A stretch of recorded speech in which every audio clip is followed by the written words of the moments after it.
Friends, আজি মই আপোনালোকৰ আগত বনাবলৈ লৈছোঁ সৰু মাছ তথা বৰিয়লা মাছৰ ফ্ৰাই।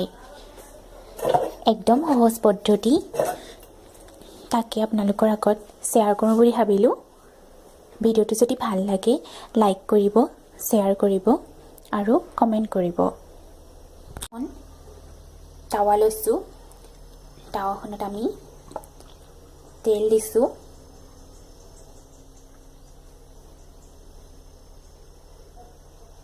দেখিছে, তেলখিনিৰ পৰা যেতিয়া ফেনখিনি আঁতৰি যাব, এয়া দেখিছে ফেনখিনি হৈ আছে। যেতিয়া আমি ফেনখিনি আঁতৰি যাব তেতিয়া মাছখিনি আমি দি দিম।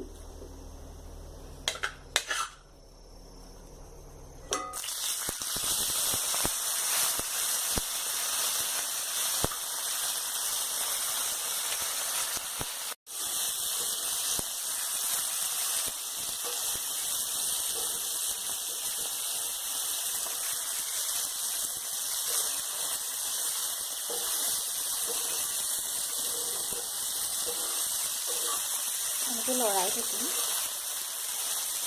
আৰু এনেকৈ এটা এটা কৰি ফ্ৰাই কৰি থাকিম।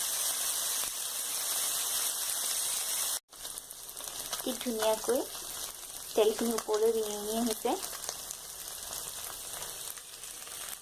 এয়া চব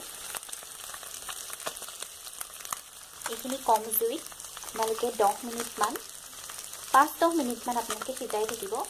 খালি গেছটো কমত ৰাখিব।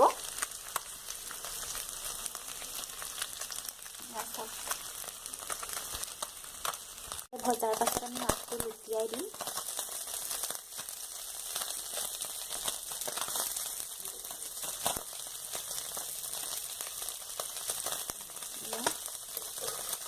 এটা পাৰ ভজা হৈ গৈছে, এতিয়া ইটোপাৰ ভাজিম।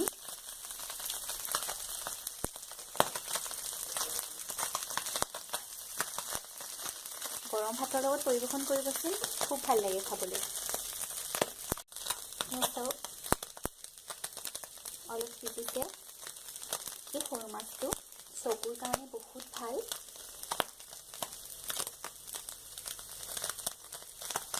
একদম চিম্পল ৰেচিপি, আপোনালোক সহজভাৱে দেখুৱাই দিছোঁ। ট্ৰাই কৰি চাব বনাই, খায়ো বহুত টেষ্টি লাগে।